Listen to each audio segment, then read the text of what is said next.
ताज्जुब है कि इनको कहा जाता है कि इंग्लैंड के बैरिस्टर हैं और कानून के माध्यम से ही लोगों को भ्रमित करने की कोशिश कर रहे हैं। ये कानून कोई पहली बार नहीं आ रहा, सिर्फ गुजरात ने नहीं बनाया, उससे पहले उत्तराखंड में बन चुका, 1 साल से ज़्यादा समय हो गया। और गोवा तो जब से बना तभी से कानून इम्प्लीमेंटेड है। क्या किसी मुसलमान की मुसलमानियत गई क्या? किसी का कोई रिलीजन छिना क्या? किसी को नमाज पढ़ने के अधिकार से वंचित किया गया क्या? अरे इस यूसीसी के माध्यम से अधिकार देने की बात है, छीनने की बात नहीं है। ये तो बिल्कुल वैसे ही है जैसे कि सीए प्रोटेस्ट जो कर रहे थे, सिटीजनशिप अमेंडमेंट एक्ट के बारे में जिस तरह से उन्होंने मिथ्यारोप किए, जिस तरह से दुष्प्रचार करके देश को दंगे की आग में झोंकने का कुत्सित प्रयास किया था, वो उसी तरह की मानसिकता लेकर के भड़काऊ भाईजान देश को गुमराह कर रहे हैं और इस्लामिक जिहादी तत्वों को उकसा करके, बरगला करके, भड़का करके देश में अशांति पैदा करना चाहते हैं।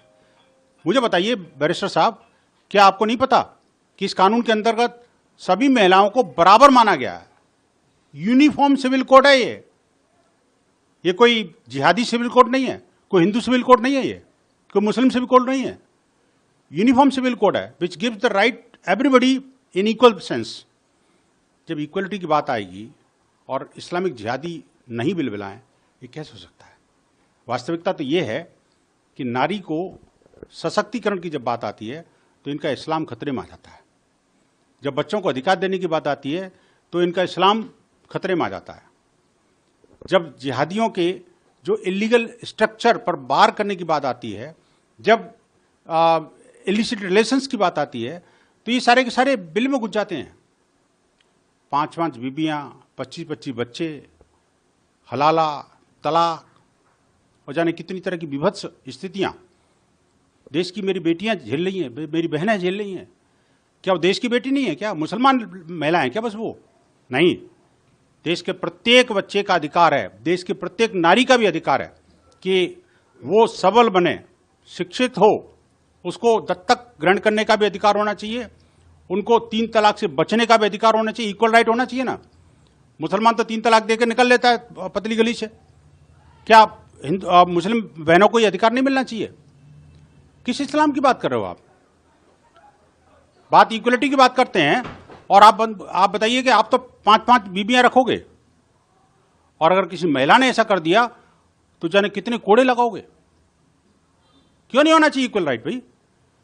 अब जमाना बदल गया, इनको भी अपनी मानसिकता बदलनी पड़ेगी और वो जो पुरातन सोच है, पाषाण युग वाली सोच है, तो उससे बाहर निकलना पड़ेगा। क्योंकि सर लिव इन रिलेशनशिप और व्यभिचार वाला जिक्र भी उन्होंने किया, आपने जिक्र भी किया है महिलाओं से संबंधित, ओवरऑल उस पर भी एक बार आपकी प्रतिक्रिया। देखिए, बात यह कि लिव इन रिलेशनशिप के बारे में माननीय सर्वोच्च न्यायालय ने जो तय किया हुआ है, कोई कानून ऐसा नहीं है अभी देश के अंदर जो कि इनको प्रतिबंधित करता हो या इनको प्रमोट करता हो।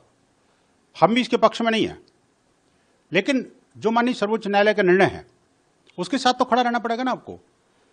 आप तो अधिवक्ता है ना, बैरिस्टर की डिग्री काहे के लिए पास की है? बजाय पब्लिकली बयान दे करके और भड़काऊ भाईजान बन के आप सीधा कोर्ट में जाइए ना, सर्वोच्च न्यायालय में जाके कहिए कि आपने डिसीजन गलत दिया है। अप्रिशिएट करना चाहिए इनको, लेकिन वो नहीं करेंगे। ये इनका काम सिर्फ भड़काना, बरगलाना और उकसाना, वो इनकी प्रवृत्ति बन गई है अभी। अब चूंकि इलेक्शन चल रहे हैं तो उन्होंने कुछ न कुछ कहना ही है। इनका जो वोट बैंक है, इनकी पार्टी का नाम भी मुसलमीन है ना जी, वहां से बाहर नहीं निकलेंगे ये। इनको लेकिन आत्मचिंतन की आवश्यकता है, इसीलिए इनका जनाधार हो रहा है। अगर आप ये वीडियो YouTube पर देख रहे हैं तो हमारे चैनल को सब्सक्राइब कर बेल आइकन दबाएं और Facebook पर देख रहे हैं तो हमारे पेज को लाइक करें।